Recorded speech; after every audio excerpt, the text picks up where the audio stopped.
Hey, In2Picklers, Tony here coming to you from the In2Pickle studios in Tampa, Florida. A little bit under the weather today, but the pickleball education must go on. So let's get through this video and see if we can break down a shot. What we're going to talk about today is a third shot. Matt McInerney was kind enough to let us film some of his third shots. His third shot, as you can see here, is very compact. It's very repeatable. It's replicated. It's a shot that has a lot of margin of error, as you can see here. We're going to break it down in a minute to each of its components, but here you can see how Matt can repeatedly hit the shot over and over again into the kitchen with a high margin of error and not creating a lot of unforced errors, both forehand and backhand. Let's see the first shot. We're going to do a slow motion here of the first shot we're going to break down here. You can see it's just a forehand third shot, not a lot of complexity to it. You can see here that the ball has crested before he hits the ball. You can see that he has a good base. His feet are in a good position here. You can see he's not reaching for the ball here. He has a short backswing before he makes contact with the ball. He has his eyes on the ball and he's focused on the shot before he makes it, and then it executes a nice third shot. Let's go through each one of the components individually. First thing I want to look at is the fact that the ball is crested. Because the ball is crested, Matt doesn't have to rush his shot. He can relaxedly kind of approach the ball, hit the ball. Remember, this is a third shot, so you have to have a lot of control over the ball. Letting the ball crest lets you do that. Second thing I want to look at is the fact that Matt has a good base while he's hitting the shot. What that means is that his knees are bent, he's got a good posture to hit the shot, and it lets him generate a nice weight transfer into the shot. Third thing I want to look at is the fact that he's not reaching. A lot of times when we hit third shots, we'll reach away from our bodies. Every time we reach away from our bodies to hit a third shot, it creates a greater chance for error. Keeping the paddle a little closer to our body and not reaching out makes for an easier shot.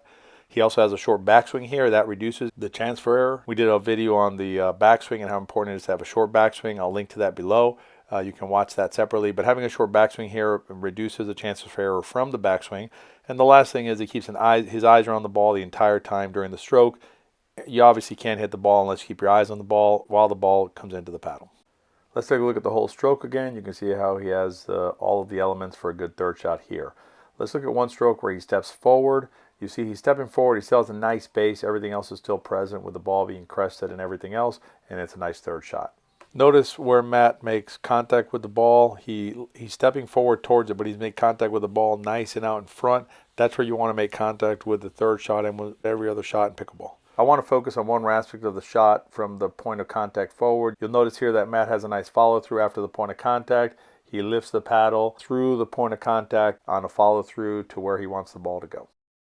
Look at a couple of third shots from the other side so you can see how the resulting shot develops.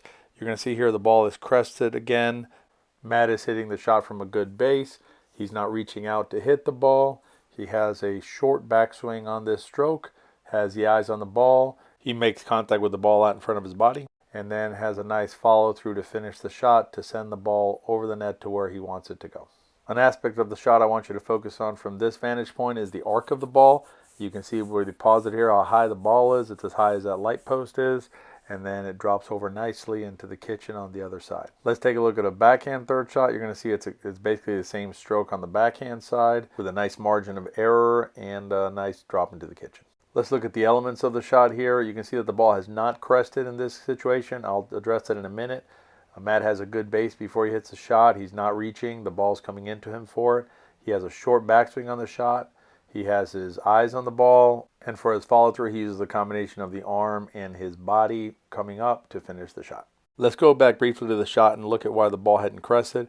You can see the ball's hit towards Matt's feet, so the only way he could let the ball crest is to step backwards. Here, you're better off maintaining your position on the court and then keeping your weight balanced forward. So what he's doing is he's taking off the bounce here, but it's not because he's rushing the ball. It's simply because that's where the ball was hit relative to where he was standing when he was going to take the shot.